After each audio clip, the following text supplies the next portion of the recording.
Hello and welcome to Beyond the Chair. My name is Erica Chancellor, your host, and today we have Blue in the house. Say hi, Hey, Blue.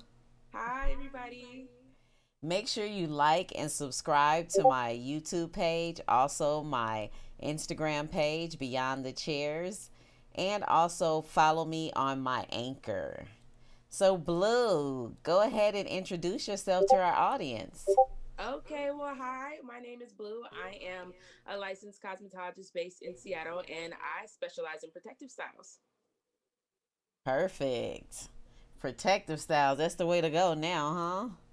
It is, it's so funny because just being kind of mainly a braider now, a lot Hmm. of people assume that like you don't have like a background in cosmetology and that you haven't been to school. And it's like, no, I've done all that and I did my hours and I'm licensed, but this is just what I'm good at. So this is where we're at until I decide, what to move on to next, which will probably be more like permanent locks.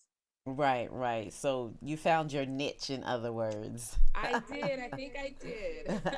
And that's why I think it's important to go to cosmetology school because cosmetology gives you the background in beauty in every single area. Hmm. And so by getting to experience those different areas, you can kind of like grab your niche out of one of them or maybe even two or three of them, you'll start Yeah. doing. No, no, that's totally true. And also like you have to stay true to your niche, because when I was in school, honestly, like I actually had a lot of my teachers discouraging me from doing that. And I think it's because they just didn't understand the background. Hmm. The importance of like protective styles and braids to African Americans. And I was like, this is what I'm good at. I'm just gonna keep getting better at the craft. And I mean now like I'm booked out like a month at a time. So I feel like it's working out pretty well for me. Definitely, definitely. And we have this craze that started where, black women are starting to embrace their natural culture, their Hmm. natural curls, their natural Yes. skin color. So it's a great time to, focus on doing just that, just I natural agree. and enhancing that natural beauty in people. I love it. Yes. Yes. I love it. I love it. So what have oh okay, so we gotta talk about the Gorilla Glue girl. You know we gotta talk about that. It's a current event that's sweeping our nation. So and we're hairstylists, we know doggone well we would never try to use something like that. So what's your opinion on that?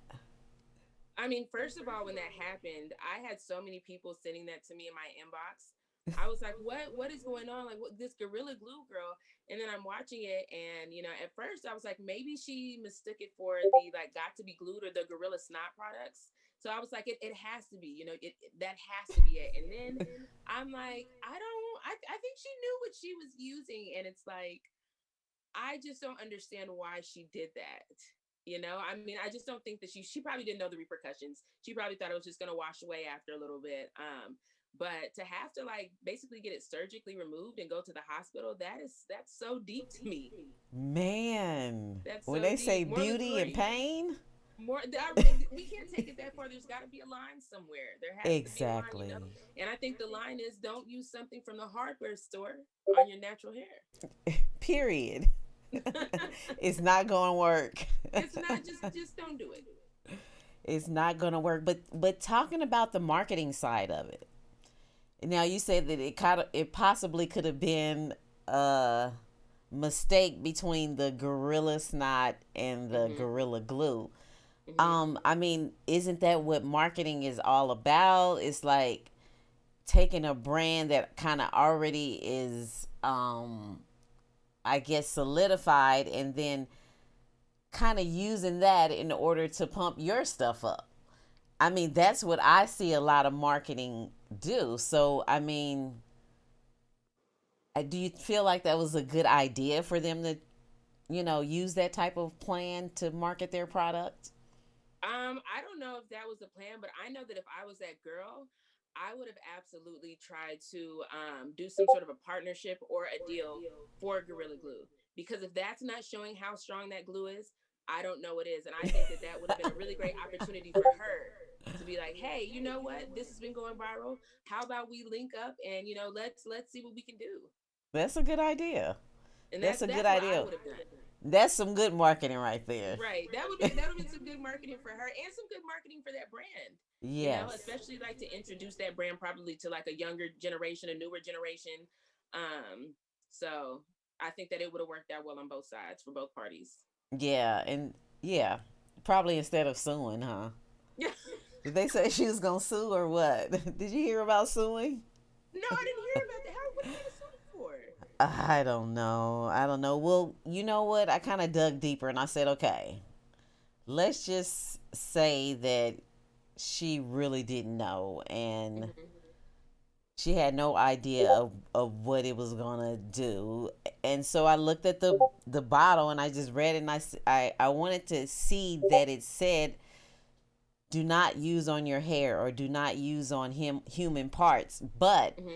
the only thing it really pointed to was if it gets on your skin, this is what you do. Oh, If you use it okay. on a human product, this is what it may do. It never gave the precaution of not using it. And I gave this example because somebody was like, well, nobody tells you not to drink gas when you go to the gas station. I'm like, nobody tells you that, but if you read on the gas tank, it does say do not consume this product.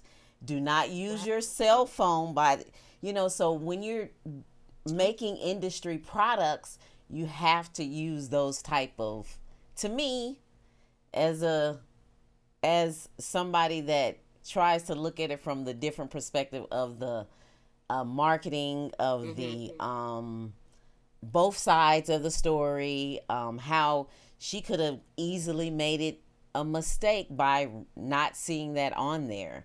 You know what I'm saying? And making a distinction between this is a household use product and this is a industry use product. It Mm. has to be a clear line. That song Blurred Lines, no blurred lines. It has to be because even on some of our weave glues and stuff like that, you'll see bonding or you'll see glue or you'll see adhesive. Well, Gorilla Glue, same thing. They use those Oh, same words, those same words. So making that distinction and saying, okay, this is industrial, please don't use that, may give her a leg up on the lawsuit, that is unfortunately. such a great point. I actually didn't even think of it like that. And you're right. Actually, you're right.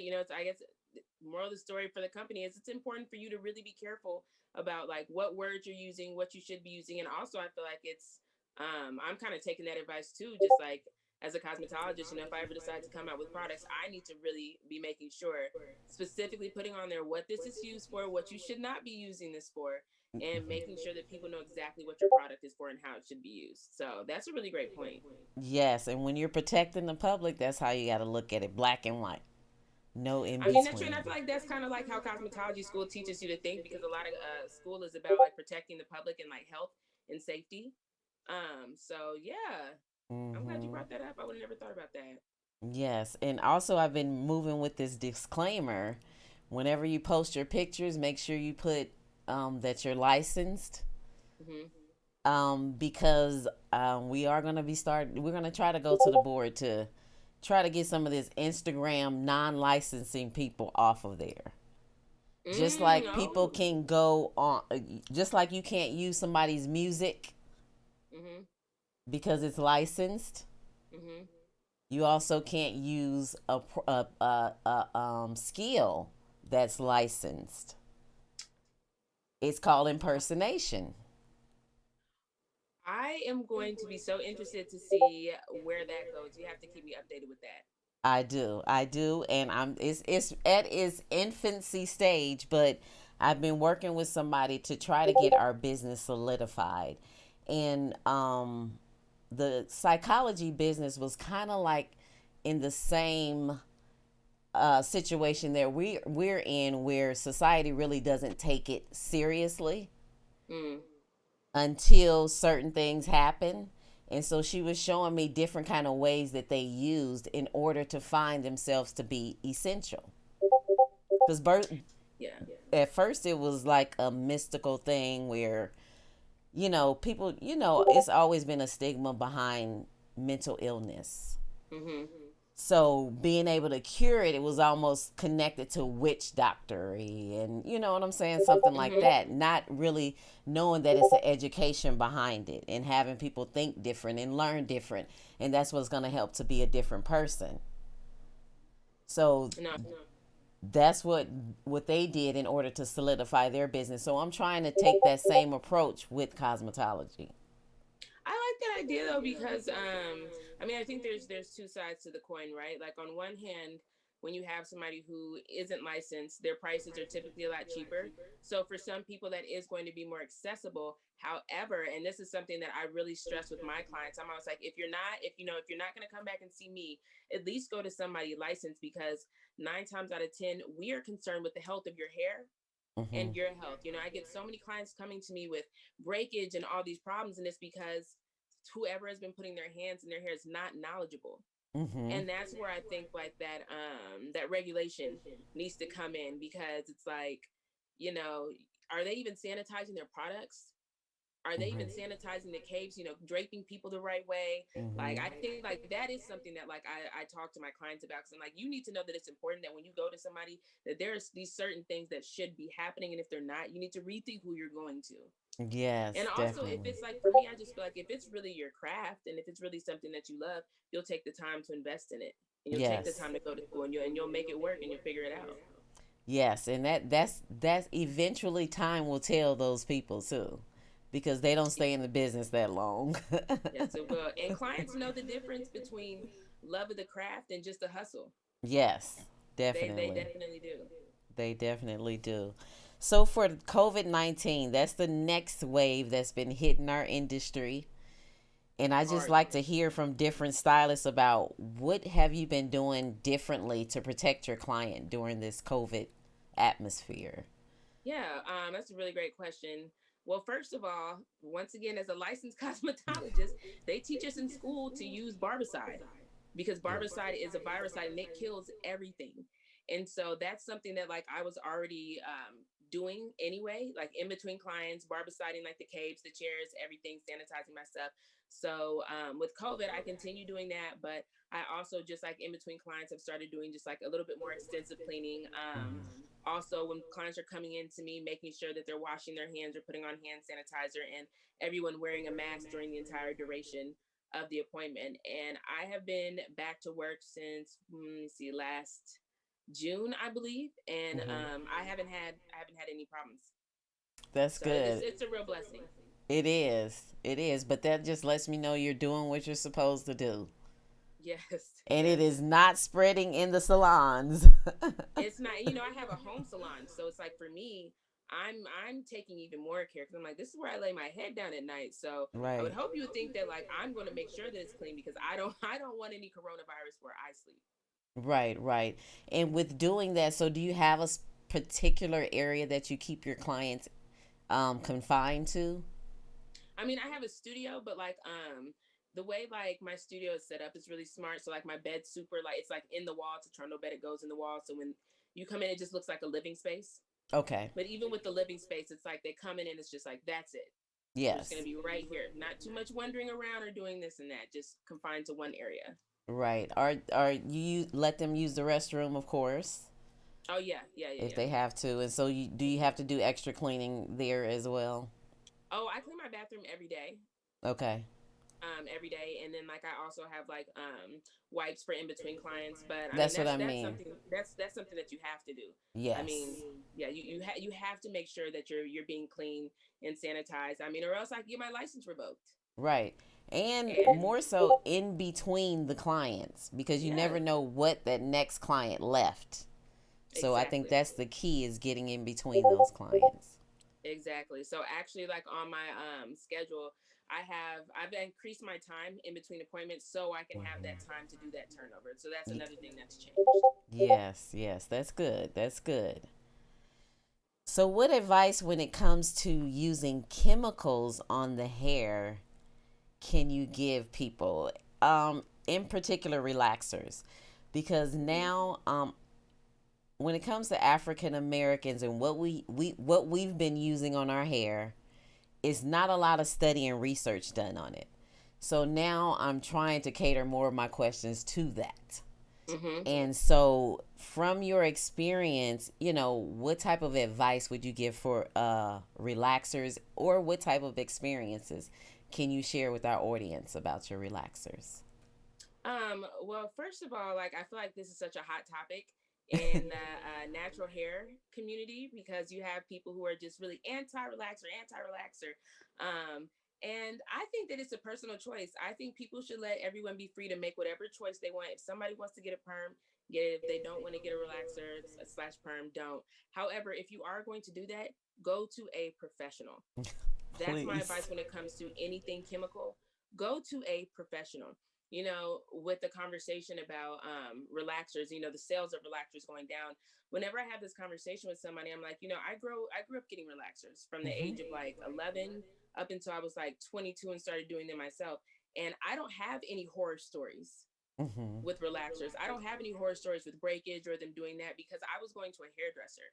See? And I tell people, I'm like, honestly, I feel like my hair was like actually at its healthiest when I was doing that.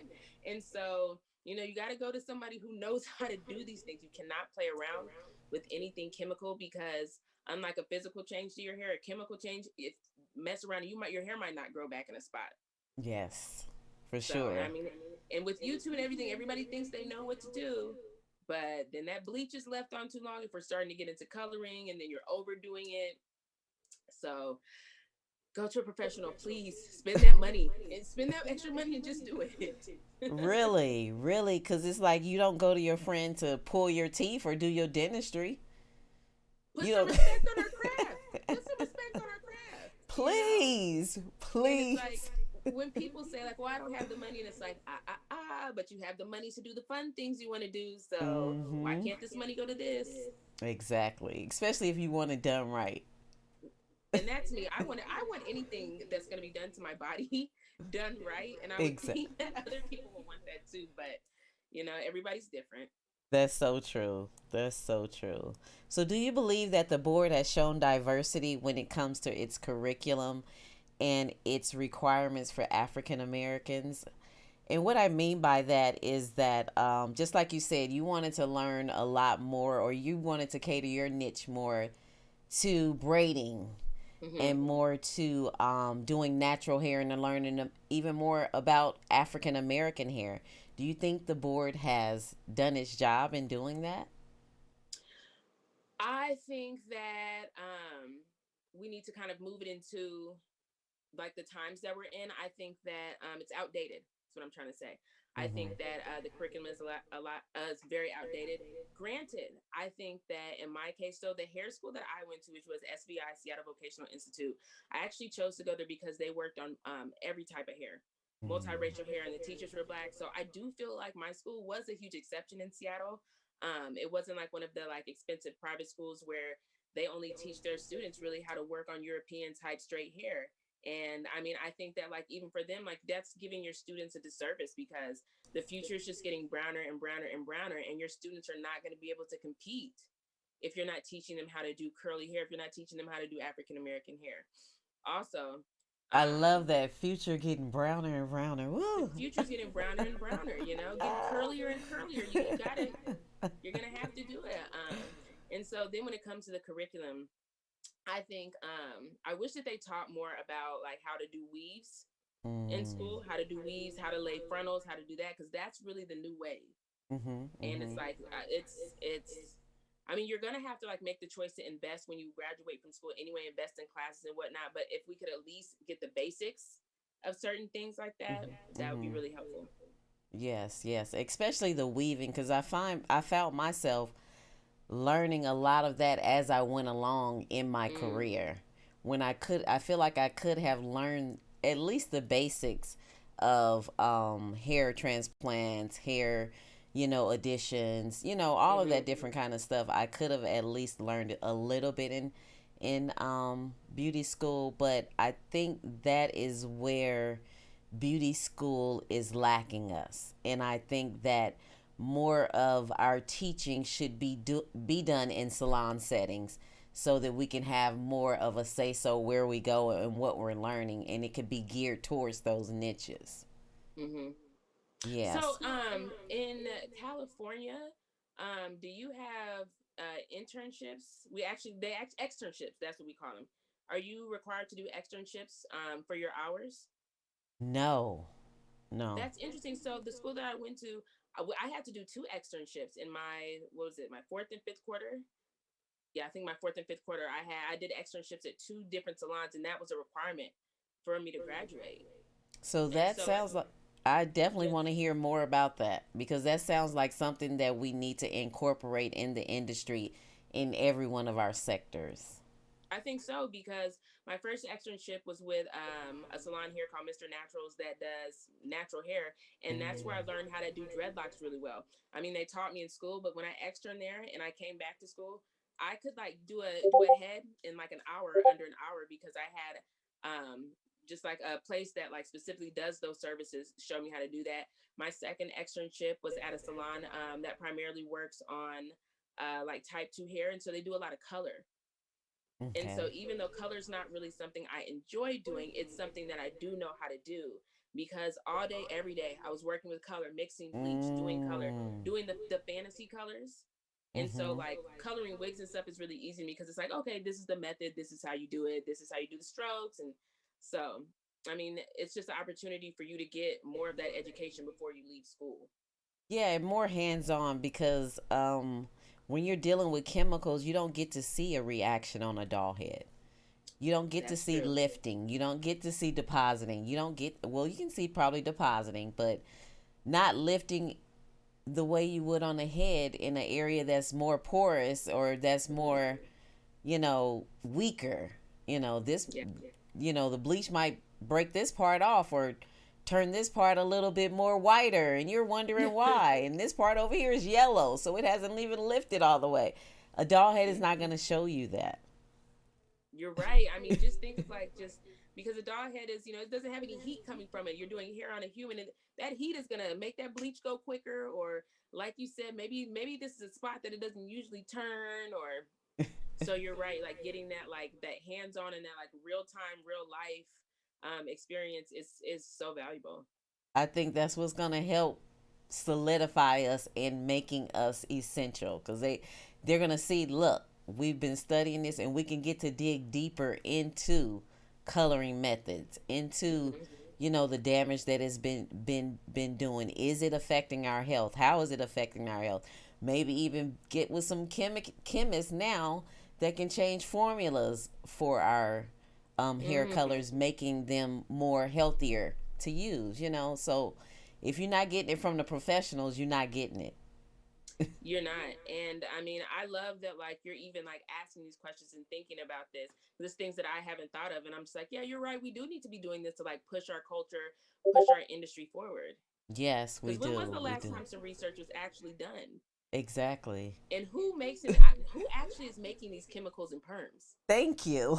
Oh, that's a story for another day, but food for And thought. how are you able to sell a so-called quote unquote professional product over the counter?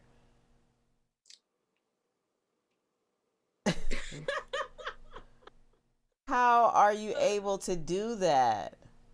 I don't know. So yeah, it's some stuff that we really got to look at, and us as professionals, we're going to have to step in and do the work, because Yeah, it's not yeah. going to Well, I'm get willing to done do that, unless we do it. and I'm with you. I'm willing to do it. Let's go. So have you had any memorable incidents that have happened to you as a hairstylist? I was really trying to think about that. And I don't feel like I have anything like memorable in terms of like horror stories and anything. Hmm. I think just what's most memorable to me is probably like first time braid wearers. People Okay. who have never worn braids, who grew up wanting braids. Maybe they had a mom who couldn't do their hair, or they just didn't have access to those services, and they come in and I do their hair, and just like seeing their face and seeing like their whole attitude change once they get out the chair and look in the mirror, and just like how happy they are. I mean, that's really memorable to me, and it always reminds me of like, my purpose and why I'm doing what I'm doing. Yes, I can totally relate to that. I can Yeah, totally it's relate to lovely. that. It's magic. It makes me feel like a magician. It's like Exactly just like you say, transform. that black girl magic. I've just transformed your energy. You walk in Yes. feeling this way, and now you're leaving out. I feel like an alchemist. So I feel like How is that's so that rewarding. not essential? How is it not essential? How is that not Exactly. essential? Whew. Exactly.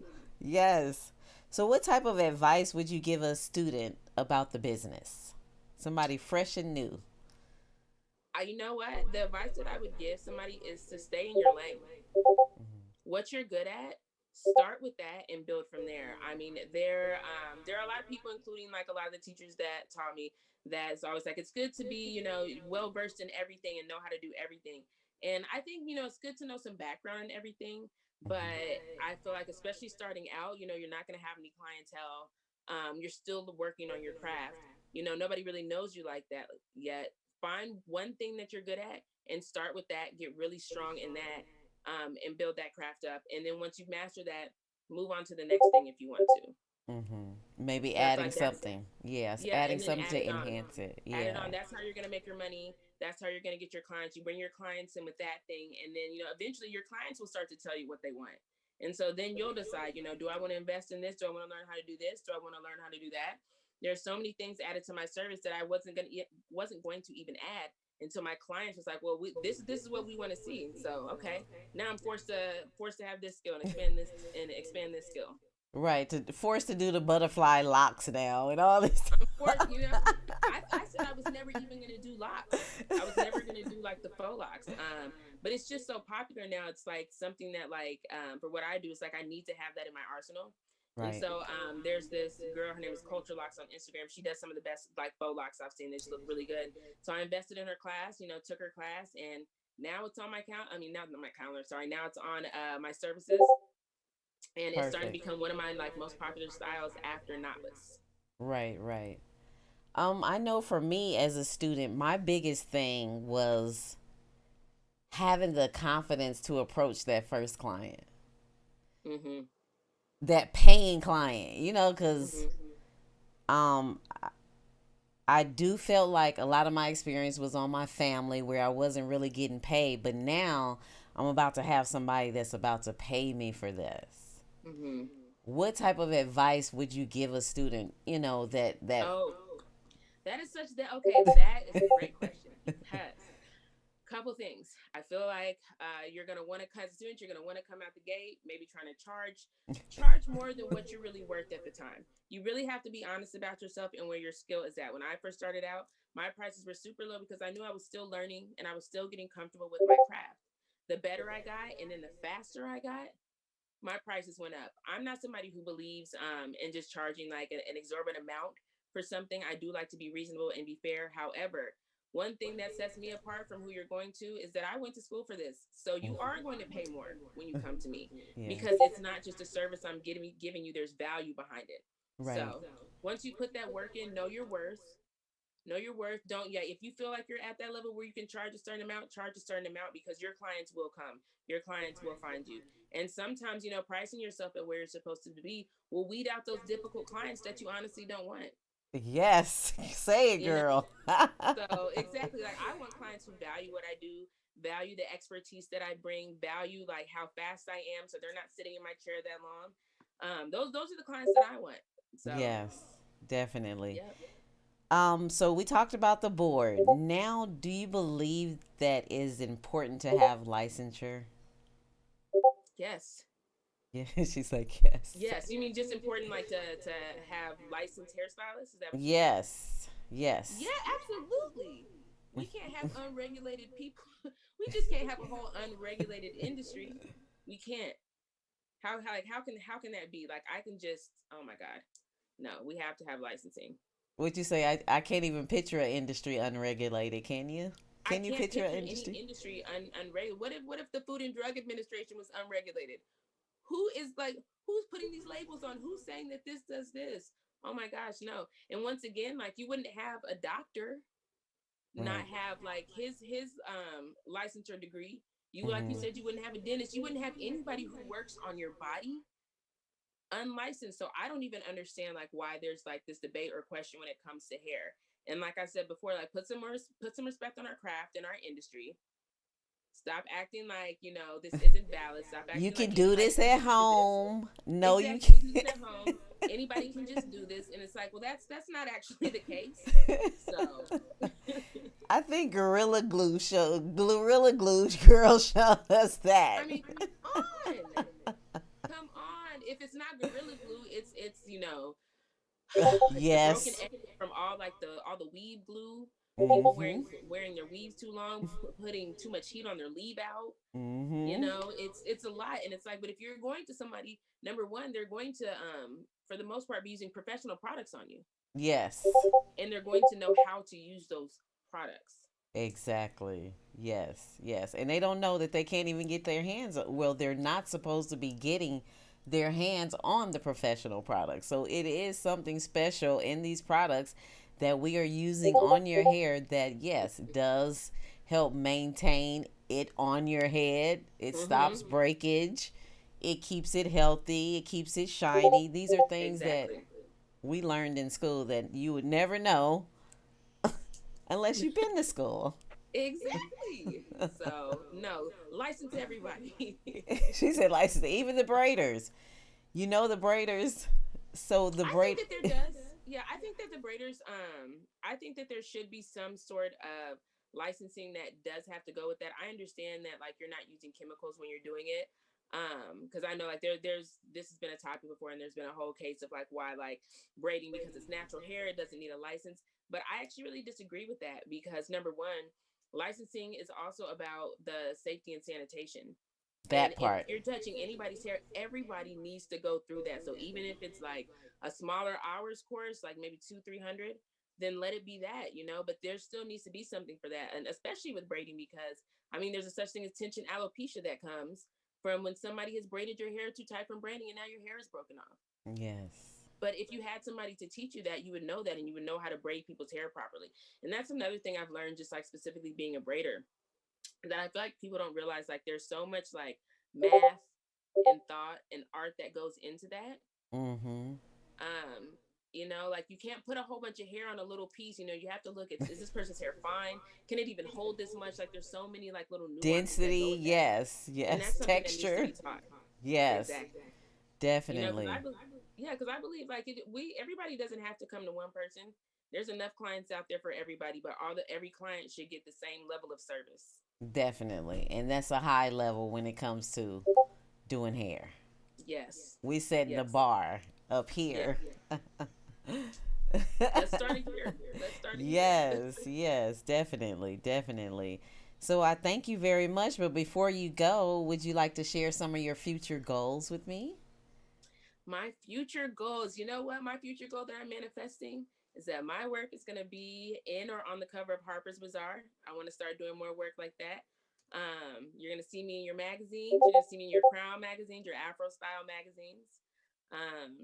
And probably to eventually like do like some sort of a nonprofit for women in prison. I have it on my heart that like later on, like I want to be able to go into prisons and teach women the skill of braiding so that when they get out, they can have the knowledge to run and start their own business, and they don't have to rely I love on it. the state. They don't have to rely on the state to make a living. And so that's something that I want to do as well. I love it. I love it. Hey guys, we lost our connection with Blue, but if you'd like to find her, you can find her on our Instagram page at Keepers of Crown. Thank you, Blue, for your interview, and thanks for watching.